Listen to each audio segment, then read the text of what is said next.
Memiliki anak belum tentu menyelamatkanmu dari pertanyaan-pertanyaan menyebalkan, seperti apakah kamu berencana punya anak lagi atau tidak.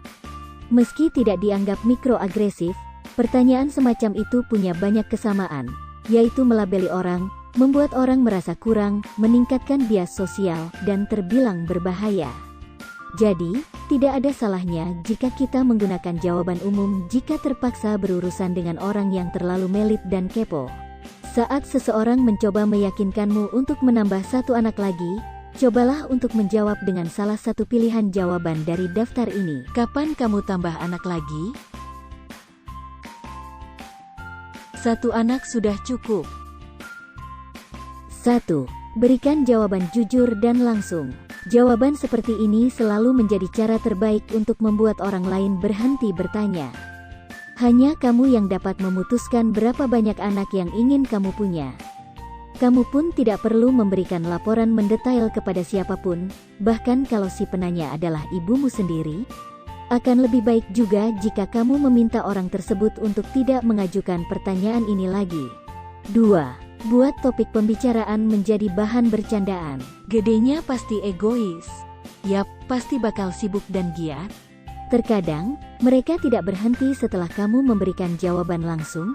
Kalau begini, kamu bisa menggunakan selera humormu dan membalas dengan jawaban yang pintar. 3. Berikan jawaban yang meyakinkan. Sendirian bukan berarti kesepian. Dia kesepian banget tuh. Enggak kok, dia betah main sendiri. Kamu bisa saja dikelilingi puluhan orang, tapi tetap merasa kesepian. Mau bagaimana juga, kita sendirian di dunia ini dan harus menemukan ketenangan dalam kesendirian. Anak semata wayang, belajar melakukannya sejak usia dini. 4. Berikan informasi ilmiah. Nanti dia pelit loh. Dia bisa belajar berbagi sama teman sekolahnya. Terkadang, seseorang menjadi korban prasangka dan melupakan fakta sederhana. Ini bisa menjadi kesempatan yang baik untuk mendidik dan mengingatkan mereka dengan ramah bahwa kamu tidak mengunci anakmu di rumah dan mereka punya banyak teman untuk bermain bersama. Ada studi yang menunjukkan bahwa anak tunggal dan anak yang punya saudara kandung punya jumlah interaksi sosial yang hampir sama. Bukan cuma itu, anak tunggal juga seringkali lebih bersemangat untuk terlibat dalam komunikasi di luar keluarga. 5. Ingatkan orang itu bahwa kamu menikmati hidup hari demi hari. Kalau dia meninggal bagaimana? Kami sekarang sehat itu sudah cukup. Hidup punya lika-likunya sendiri, tidak bisa diprediksi, dan apapun bisa terjadi, tapi rasa takut akan kehilangan anak bukanlah motif yang baik untuk punya anak lagi. Sebaiknya, kamu tidak terlalu berpikir berlebihan dan terus berusaha memberikan yang terbaik untuk anakmu. 6. Ungkapkan perasaanmu. Jangan egois begitu.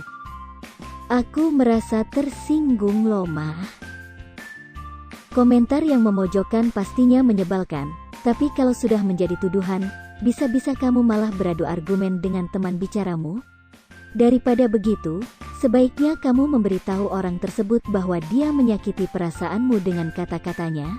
Meski begitu, inti ucapanmu ini adalah untuk menyiratkan perasaanmu, bukan merujuk pada tindakan orang tersebut. Kamu bisa memulai kalimat dengan, "Aku merasa," alih-alih "kamu membuatku merasa."